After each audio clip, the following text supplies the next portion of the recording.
Quiero decirles, hermanos, que somos una iglesia bíblica. Si usted se fija, el nombre de la iglesia es Ministerio, ¿qué? Bíblico, gracia y paz. Y cada conferencia, cada predicación que se da acá al frente, prácticamente es un estudio de la Biblia, donde usted va a ir aprendiendo de la Biblia, usted va a ir conociendo datos, historia, cultura, interpretación, observación de la palabra de Dios y la aplicación. Vamos a ir todos juntos aprendiendo de la palabra de Dios. En esta ocasión, hermanos, en esta mañana, vamos a empezar el estudio de la epístola de los Colosenses. De hecho, vayamos buscando en nuestra Biblia. ¿Se me quedó algún anuncio, hermano? No, ¿verdad? Vamos a buscar en nuestras Biblias o en los teléfonos la epístola a los Colosenses. Hermanos, la epístola de los Colosenses, perfectamente, si pudiéramos ponerle un título a esta epístola, perfectamente pudiéramos titularla Jesucristo supremo y suficiente. Fíjense, la epístola a los Colosenses, ¿verdad? Fácilmente pudiéramos titularla Jesucristo supremo y suficiente, porque son los temas que la epístola a los Colosenses aborda y trata de desarrollar el apóstol Pablo. Fíjense, hermanos, que si usted se fija que el cristianismo, ¿verdad?, nació hace más de 2000 años, pero ¿por qué el nombre de Jesucristo? ¿Por qué las enseñanzas de nuestro Señor Jesús han causado tanto impacto que después de más de 2000 años seguimos hablando de Jesús? Imagínense, hermanos, cuánto tiempo pasaría después de que el hermano Oscar muriera. Imagínense que el hermano Oscar murió. ¿Cuántos años pasarían para que usted se olvide de que yo era pastor de esta iglesia? Pasarían 5 años, hermano, 10 años, ¿verdad? En el mejor de los casos, que moriríamos todos y quedarán los niños de sala cuna y dijeran: sí, yo me acuerdo que el hermano Oscar fue el pastor, ¿verdad?, con un grupo de hermanos, fue el fundador y el pastor del ministerio bíblico Gracia y Paz. Pero al morirse la última generación, ¿qué pasaría? Se olvidarían de nosotros. Pero en el caso del Señor Jesús han pasado miles de años, hermano, y seguimos hablando de Jesús, y estamos reunidos aquí para hablar de nuestro Señor y Salvador Jesucristo. ¿Y por qué es? Por eso es que ese tema tan importante es el que el apóstol Pablo aborda en la epístola a los Colosenses, y nos dice que Jesucristo, hermanos, no es un hombre más. Cuando Jesús le dijo a sus discípulos: ¿y la gente qué dice que soy yo? Y unos le dijeron: bueno, unos dicen que eres profeta, otros dicen que eres Elías, otros que es alguno que había de venir. Pero ustedes, les dice el Señor, ¿quiénes creen qué dicen ustedes que soy yo? Y le dice el apóstol Pablo: Señor Jesús, tú eres el Hijo del Dios viviente. Y le dice el Señor: eso no se te ha sido revelado, Pedro, por sangre ni carne, sino por nuestro Padre Celestial. Entonces, Jesucristo, aún seguimos hablando de Él, hermanos, porque el Señor Jesús es el Dios eterno, es el Dios sustentador de todo lo que existe. Fíjense que el Señor Jesús, hermanos, como les digo, que el tema pudiéramos titularlo Jesucristo supremo y suficiente, es supremo porque el Señor Jesús tiene el rango más alto y el mayor poder y autoridad y dominio sobre la tierra. El Señor Jesús no es un hombre más, Él es el creador, hermano. Él es el que le creó a usted, Él es el que creó el universo, el que sustenta todas las cosas. Ese Jesucristo es el que vino a morir en una cruz por amor a cada uno de nosotros.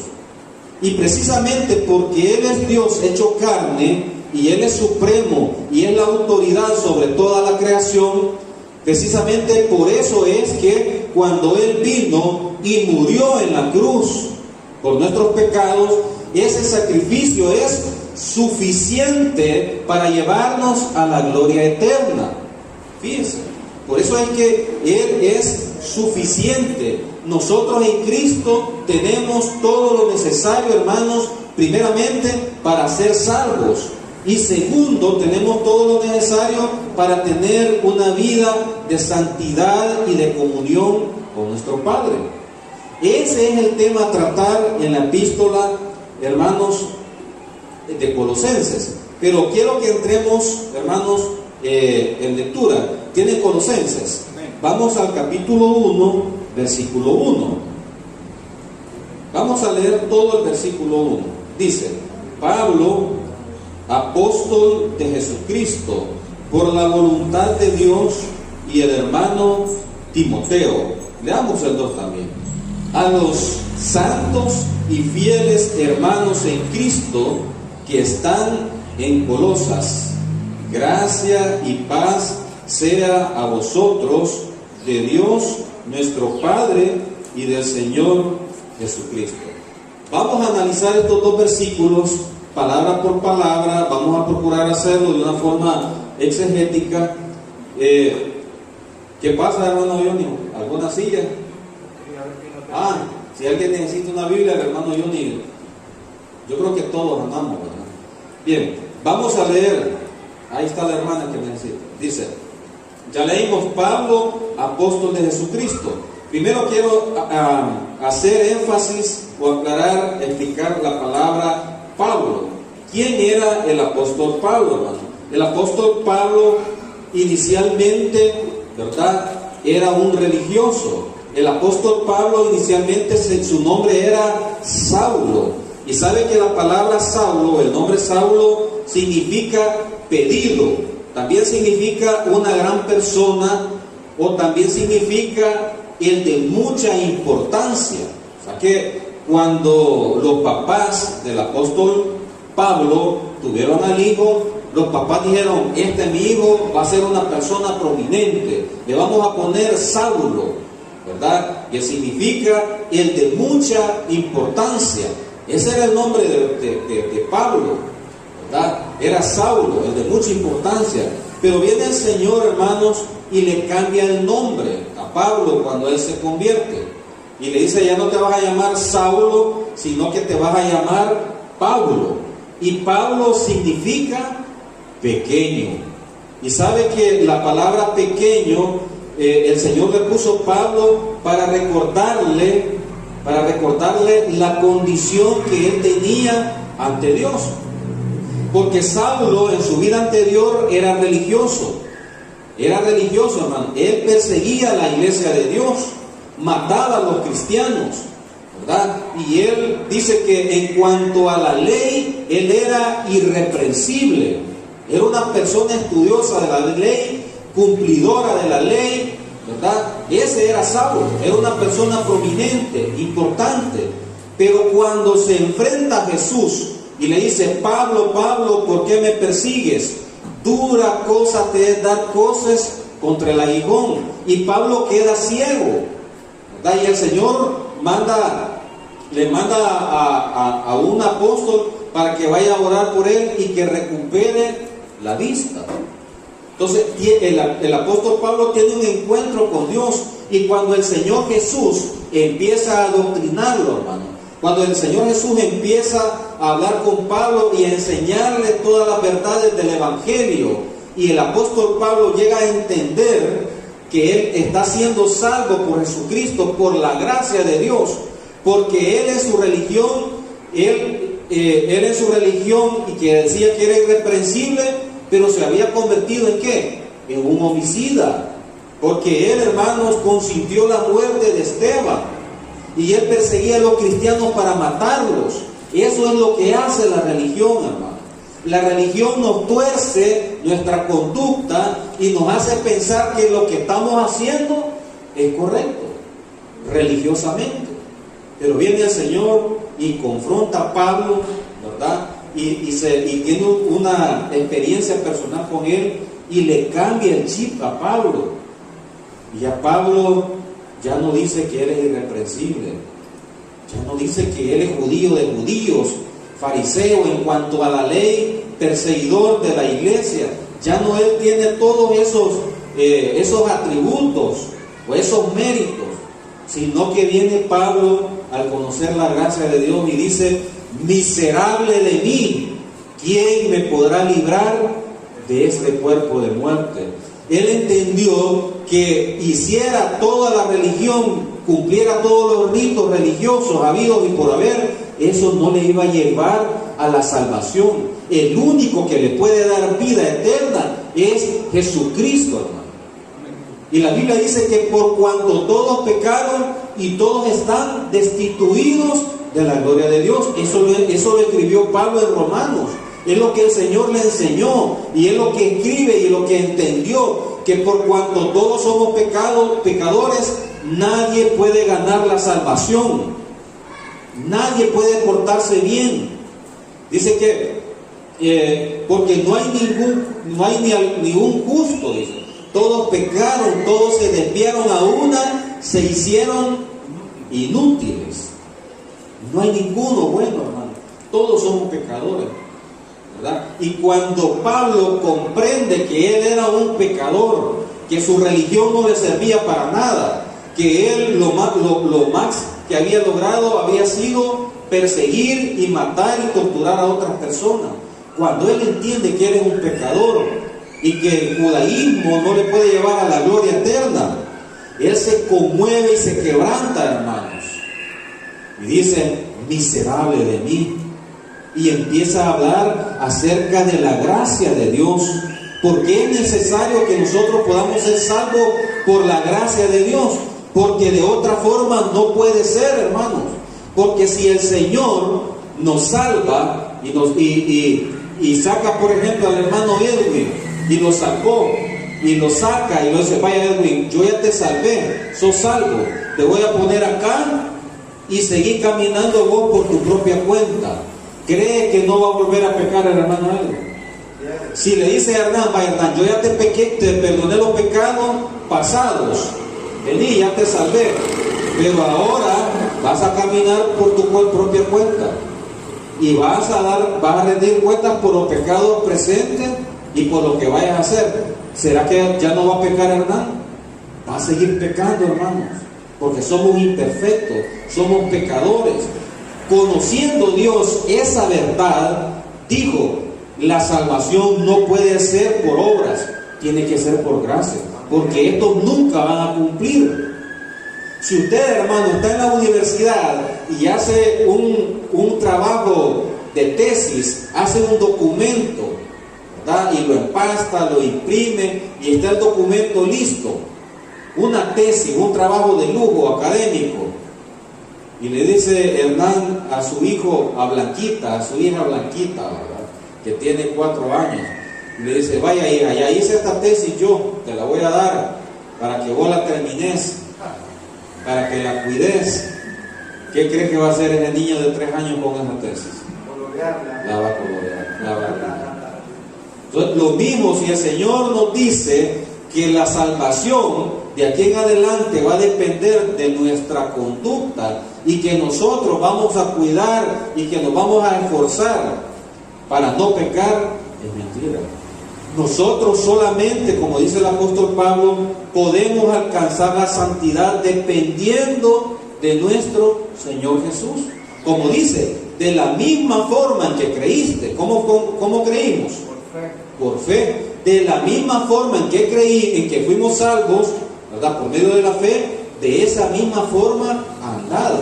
O sea que nuestra santidad, hermano, va a depender en la medida en que nosotros permanezcamos en Cristo Jesús. Solamente en el Señor, porque Él dice: porque fuera de mí nada podéis hacer. O sea, la santidad, hermanos, la santificación solamente se puede, ¿verdad?, lograr estando en Cristo, no es con nuestros propios esfuerzos, ¿verdad? Entonces eso entendió el apóstol Pablo. Y por eso el Señor le puso pequeño. Se llamaba Saulo, pero le puso Pablo, que quiere decir pequeño. Y era un recordatorio que el Señor le estaba dando a Pablo para que él recordara que él ya no es grande, que él no es importante, que ya no es parte del Sanedrín, sino que es pequeño, es un pecador que necesita la gracia del Señor. Por eso el Señor le cambió el nombre a Pablo. Entonces vemos que Pablo, ¿verdad?, significa pequeño. Luego dice apóstol. Fíjense que la palabra apóstol, hermanos, significa enviado. Fíjense, la palabra apóstol significa enviado, de tal manera que en un sentido general todos somos apóstoles, porque todos hemos sido enviados a predicar el evangelio de la gracia de Dios. Pero en el sentido en que se usa aquí, en un sentido específico y no general, la palabra apóstol se está refiriendo, ¿verdad?, a una comisión divina dada por parte del Señor Jesús al apóstol Pablo. Pablo, hermanos, era un portavoz de Dios, era testigo presencial de la resurrección de nuestro Señor Jesús, ¿verdad? Él era testigo de la resurrección de nuestro Señor Jesús. Además, el Señor Jesús utilizó a Pablo, hermanos, para poder establecer todos los fundamentos de la doctrina de la iglesia del Señor. El apóstol Pablo, hermanos, escribió 13 epístolas. Escribió 13 epístolas donde el apóstol Pablo detalla, hermanos, y escribe exhaustivamente toda la doctrina de la iglesia. Explica cómo debe de manejarse la iglesia del Señor. Explica cómo usted es salvo, cómo no es salvo. En Efesios dice, porque por gracias sois salvos. Está explicando cómo es salvo. Por gracia sois salvos, por medio de la fe. Y esto no de vosotros, pues es un don de Dios. Y luego explica cómo no es salvo. Dice, no por obras, para que nadie se gloríe. Entonces, él en las epístolas va estableciendo el fundamento, la doctrina de la iglesia. Explica cuáles son los ritos que van a practicar la iglesia. Explica cómo, por ejemplo, se van a dar los dones. De qué forma se va a dar la Santa Cena del Señor. Cómo se va a dar el bautismo. Cómo vamos a ejercer los dones. Entonces, él bastante explica el fundamento de la doctrina de la iglesia del Señor. También la palabra apostolado implica que él tenía un rango principal de autoridad para el liderazgo. Pablo tenía el liderazgo, tenía el título de apóstol, porque él, hermano, era el que había sido puesto a predicarles el evangelio a los gentiles.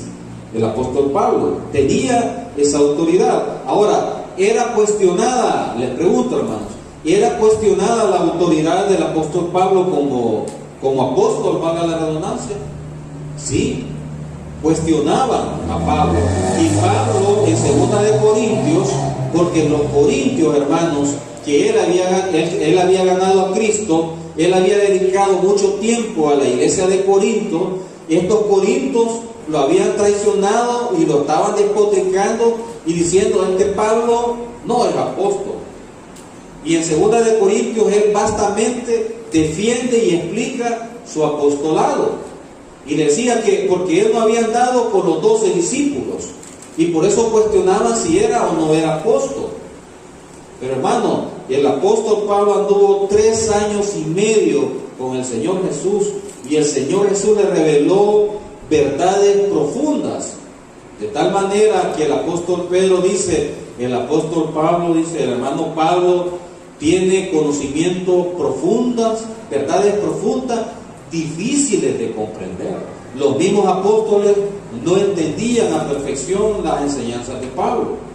Entonces él era un apóstol, ¿verdad? Entonces, ahora, ¿cómo podemos aplicar esto? Que a nosotros constantemente también nos van a estar cuestionando. van a poner en tela de juicio nuestra autoridad como pastor, por ejemplo, como líder. Pero quiero decir, hermanos, que dentro de esta iglesia hay una estructura jerárquica. Está el pastor, que es el que el Señor ha puesto. Están los líderes, ¿verdad?, que es el equipo de trabajo. Y vamos conformando, ¿verdad?, otros ministerios, ¿verdad? Por ejemplo, yo le comentaba a la hermana Lourdes que yo quería que nos ayudara en el ministerio de oración. La hermana tiene ese don, pero excelente.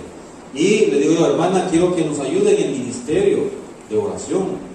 Entonces, estaría el liderazgo de la hermana, ¿verdad?, si ella aceptara ayudarnos en ese aspecto. Entonces, existe autoridad. Ahora, la autoridad de la hermana Lourdes para orar con la intensidad y con el poder que lo hace, ¿será que se lo he dado yo? ¿Se lo ha dado un pastor allá afuera? ¿Quién se lo ha dado a la hermana? El Señor. Y Él es el que ha dado la autoridad. Él es el que le había dado la autoridad a Pablo. Y con esa autoridad el apóstol Pablo predicaba el evangelio de la gracia de Dios. Nosotros vamos a ser cuestionados, hermano. Cuando empecemos a predicar y vean que de repente en redes, ¿verdad?, vean que el hermano Edwin viene y se para acá y empieza a predicar un sermón espectacular, ¿verdad? Y los que conocen al hermano Edwin van a empezar a menospreciarlo y van a decir, pues, ¿y este Edwin quién es, pa? ¿Y de dónde ha salido este Edwin? ¿Y qué es lo que ha estudiado? Así decían al Señor Jesús. Y este Jesús no es el hijo del carpintero, pues, y sus hermanos están entre nosotros. La gente, hermano, va a querer desacreditar nuestra autoridad, y es una autoridad que ha sido dada o delegada de parte de Dios. Entonces, cuando el apóstol Pablo se ve atacado en su autoridad, por eso en el mismo versículo dice de Jesucristo. O sea que el apóstol está acreditando su ministerio y se remite a que él no es apóstol de hombres, sino que quien lo ha mandado, quien lo salvó, quien lo rescató y lo mandó a predicar, ¿es quién? Es Jesucristo. A usted quien lo ha traído a esta iglesia es Jesucristo. Usted a quien le va a servir en esta iglesia es al Señor Jesucristo. Independientemente la gente quiera cuestionar su vida, su testimonio, hermano, por eso hemos enseñado acá, ¿verdad?, que el Señor ha perdonado todos los pecados en la cruz. Nos ha perdonado los pecados pasados, los presentes y los futuros. Y que cuando pecamos diariamente, por cuanto Él ya nos perdonó todos los pecados, no tenemos que pedir perdón por los pecados, sino que tenemos que confesar nuestro pecado. Dice que el que confesare su pecado y se apartare, dice, alcanzará misericordia. Entonces, es la confesión del pecado. Tiene que decirle, Señor, he pecado, necesito tu perdón paternal. Y el Señor, obviamente, Él es fiel y justo para perdonarnos y limpiarnos de toda maldad. Ahora, siguiendo con el texto, hermanos, cuando dice apóstol, dice Pablo, apóstol de Jesucristo. Quiero, hermano, dejar en su mente asentado que la autoridad, hermano, su salvación ha sido entregada por Jesucristo, no por ninguna iglesia, no por ninguna denominación, no por ningún pastor, sino que usted ha sido redimido y ha sido salvo por Jesucristo. Y por cuanto Jesucristo lo había llamado y Él se debía al ministerio de nuestro Señor Jesús, Él no cesaba, no paraba de hablar de Jesucristo, del Evangelio de la gracia de Dios. Hablar del Evangelio, hermanos, es hablar de Cristo, porque el Evangelio explica o habla de la vida del Señor Jesús. Ahora, hagamos un ejercicio. ¿En cuántas iglesias, hermanos, usted va a llegar y va a esperar 5 minutos y no hablan de Jesús? Ni siquiera mencionan el nombre de Cristo. Pasan 10 minutos y no hablan de Jesús. Hablan de experiencias personales, ¿verdad? Que cuando yo era inconverso y que no es qué, y tenía un amigo, y que ese amigo tenía 5 mujeres, y que no sé qué, pero no hablan de la maravillosa obra y vida de Jesús. Y eso es lo que nosotros queremos hacer. Queremos hablar, hermanos, de Jesucristo. Hay personas, hay iglesias, hermanos, que hablan de milagros, hablan de ritos, hablan de la disciplina, hablan de los ministerios, hablan de milagros, hablan de prosperidad, de abundancia.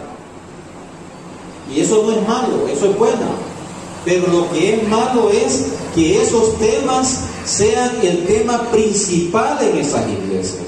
El tema principal, hermano, quiero decirle que el tema principal en la iglesia no son los milagros, hermano. Y el tema principal en la iglesia no es la disciplina, no es los ritos. Y el tema principal en la iglesia es ¿quién? Jesucristo. El Evangelio. Porque Jesucristo es la fuente ¿de qué? De los milagros. Porque Jesucristo es la fuente de la santidad. Jesucristo es la fuente de la fe, del amor, de la vida eterna, de los milagros. Entonces, el tema principal debe de ser nuestro Señor Jesús. Y por eso es que Él nos ha mandado a nosotros a predicar su palabra. Ahora, luego vamos, dice, Pablo, apóstol de Jesucristo, por la voluntad de Dios, ¿verdad? Y el hermano Timoteo. Fíjese, hermano, y el hermano Timoteo era un co-creyente con Pablo. Timoteo, hermanos, había puesto la fe en Cristo Jesús. Ahora, ¿qué es lo que nos implica o que nos enseña esta palabra? Acuérdense cuando el Señor Jesús envió a sus discípulos a predicar y les dijo, ir de 2 en 2 y predicar el Evangelio. Entonces, el Señor nunca manda solamente a una persona a hacer una labor. Siempre, hermanos, lo manda de 2 en 2. Como les digo, siempre hay una estructura jerárquica. Por ejemplo, aquí, hermanos, yo soy el pastor. El Señor me ha dado la visión, ¿verdad? Pero ha puesto, ¿verdad?, un equipo de trabajo, ¿verdad?, alrededor para que yo me pueda apoyar en ese equipo de trabajo. El apóstol Pablo, el Señor lo había llamado al apóstol Pablo, pero lo había rodeado ¿con quién? Con Timoteo, con Bernabé, con Silas, con Priscila, y tenía muchos colaboradores el apóstol Pablo. Y esa es la estructura verdadera dentro de una iglesia. No podemos permitir, hermanos, y yo se lo estoy diciendo y quiero que así lo entienda y lo crea, no podemos permitir en un ministerio dictatorial, hermano. No lo podemos hacer. Donde el pastor aquí se va a hacer lo que yo digo. Hay situaciones, hermanos, en las que por la naturaleza del problema, el pastor va a tener que decidir, hermano. Va a tener que decidir y va a decir, no, vamos a hacer esto, vamos a hacer aquello, ¿verdad? Pero así como el apóstol Pablo tenía un equipo de trabajo, ¿verdad?, así nosotros acá en la iglesia tenemos una organización, un equipo de trabajo, unos hermanos donde hablamos, ¿verdad?, las decisiones de la iglesia. Y eso es así, hermano. En el Antiguo Testamento había un concilio de ancianos que se llamaba el Sanedrín, que era el grupo de religiosos que tomaban las decisiones en aquel momento. Cuando el apóstol Pedro empieza a predicar y le va a predicar a Cornelio, que Cornelio, hermanos, era un centurión, ¿verdad? Y aquí, hermanos, hay mucha riqueza de gracia. Y le quiero decir, ¿quién era un centurión, hermano? Vamos a hacer un ejercicio. Hermana Marta, ¿qué se me hizo, hermana Marta? Aquí está. ¿Quién? Así, de grosso modo, ¿quién era un centurión? No. Vamos, pasa. ¿Quién? Vamos a ver, hermano Edwin, ¿quién era un centurión? Un hombre encargado de 100 personas. Era un soldado romano encargado de otros 100 soldados. Ahora, ¿cuál era el trabajo del centurión, hermano? Ir a la guerra. Este centurión, para llegar al puesto que estaba, ¿a cuántos cree que había matado? Ajá. No era buena piedra este centurión, había matado mucha gente. Y eso quiero que lo entendamos. Y yo sé que en la lectura nosotros no reparamos en eso, pero el centurión era un soldado que andaba en la guerra, que había ido a la guerra de Roma y había matado mucha gente. Y porque había matado mucha gente, había hecho méritos y lo habían ascendido a centurión, a cargo de 100 personas. Este centurión era Cornelio. Y cuando Pedro llega y le predica a Cornelio, y Pedro ve que el Espíritu Santo se derrama en Cornelio, y Pedro maravillado dice, también en los gentiles se derrama el Espíritu Santo de Dios. ¿Por qué era tan sorprendente? Porque Pedro entendía lo que yo le estoy diciendo ahora, que Cornelio era un soldado, era un asesino. Éramos un asesino a sueldo, porque Roma le pagaba para matar gente. Y cuando Pedro ve que a que Roma le pagaba para matar gente, y el Espíritu Santo se había derramado en Cornelio, él había quedado maravillado. Entonces cuando Pedro regresa y le da el informe a los demás apóstoles, y les dice, miren, también en los gentiles el Espíritu Santo, ¿verdad?, se está derramando. Ahora, ¿qué es lo que hacen primeramente? Hacen un concilio en Jerusalén. Los apóstoles, los ancianos y los diáconos hacen un concilio para decidir cómo está esta situación. Si los gentiles van a guardar la ley o no van a guardar la ley, si se pueden mezclar judíos con gentiles. Entonces, para poder aclarar toda la situación, hacen un concilio. Ahora, lo quiero llevar al punto que el sistema del Señor es que en la iglesia debe de haber un cuerpo, un concilio, un equipo de trabajo que decida, que ore, ¿verdad?, que ore y que le pida dirección al Señor qué es lo que se debe de hacer, ¿verdad? Ese es el esquema de trabajo que nosotros tenemos. Para finalizar, hermanos, por cuestión de tiempo, vamos a leer finalmente en el versículo 2, que dice, en el versículo 2, dice, a los santos y fieles hermanos en Cristo que están en Colosa, gracia y paz sea a vosotros de Dios nuestro Padre y del Señor Jesús. Fíjense, dice, a los santos fieles, hermanos, a los santos fieles. ¿Por qué dice a los santos fieles? Quiero explicarle, hermanos, un detalle. Fíjense que existe, hermanos, la santidad posicional y existe la santidad progresiva. Y se lo explico. En este punto, cuando le dice a los santos fieles, se está hablando de la santidad posicional. ¿Y cuál es la santidad? Esa santidad posicional, hermanos, es cuando usted cree al Evangelio, cree a Jesucristo, ¿verdad?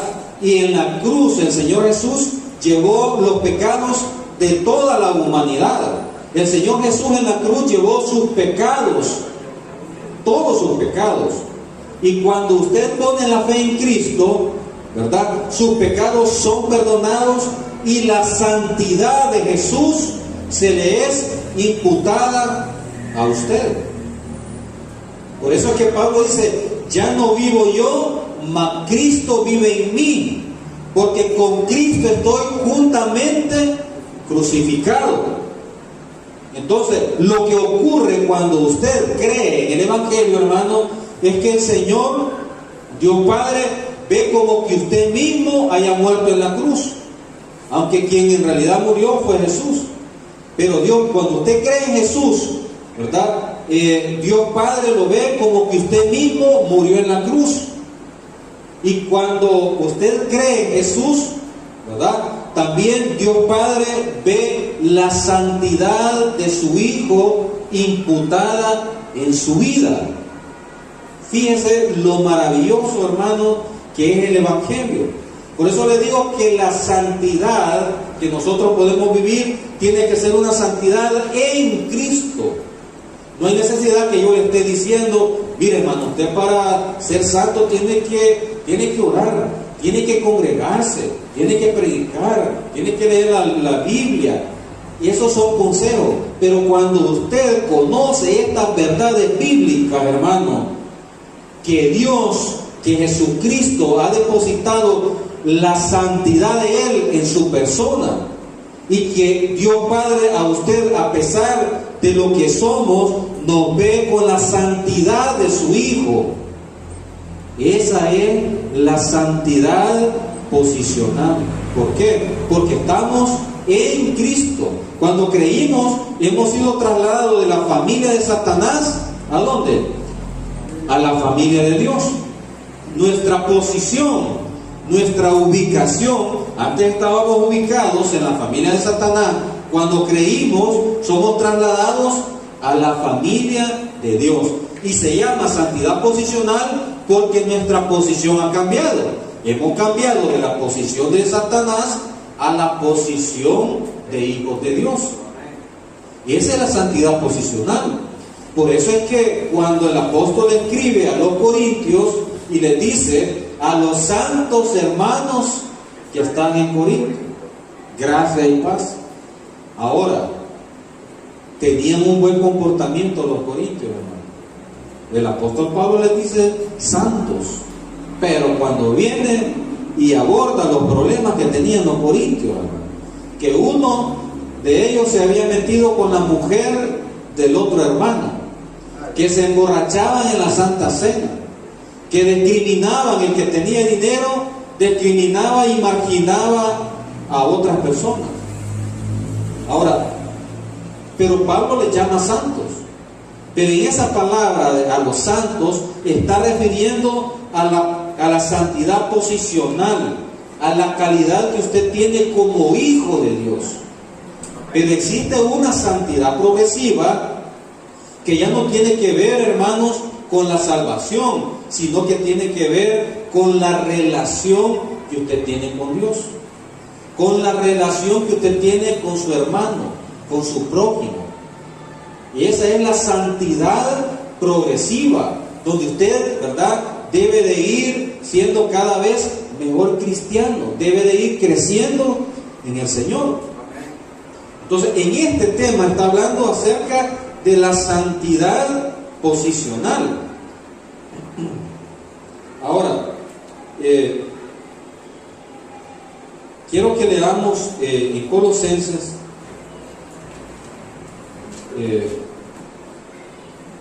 Colosenses, ahí mismo, en el capítulo 2,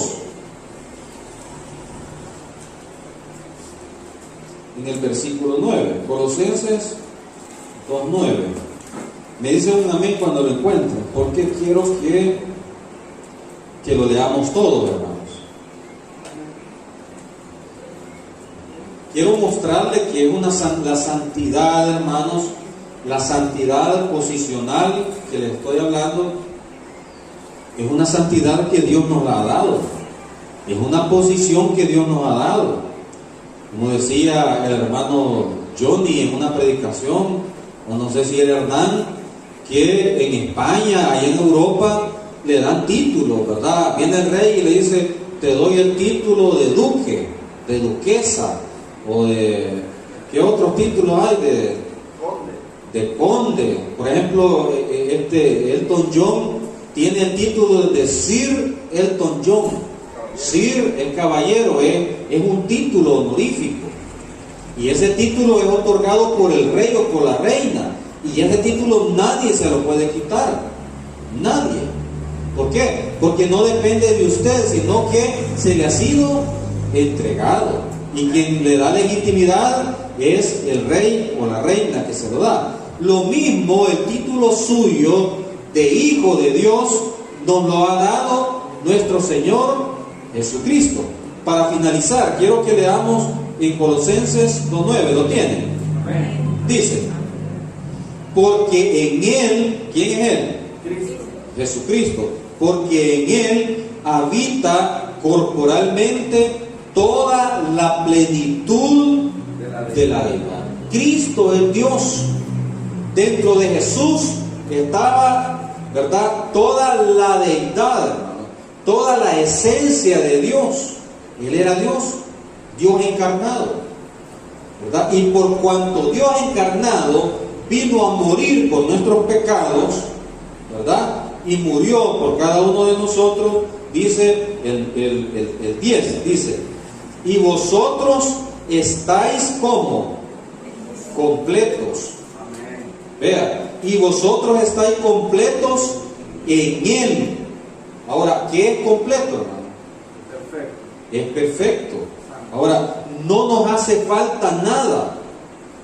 A eso se refiere. En Cristo Jesús no nos hace falta nada, porque la santidad de Jesús ha sido derramada en nuestros corazones. Así es de que vamos a quedar hasta acá, hermanos, que es el estudio bíblico. Démosle una palabra al Señor. Vamos a quedar hasta acá. Gracias al Señor que Él nos está abriendo el entendimiento, nos está dando palabras para que podamos entender estas verdades que son profundas y que es necesario que las conozcamos, ¿verdad?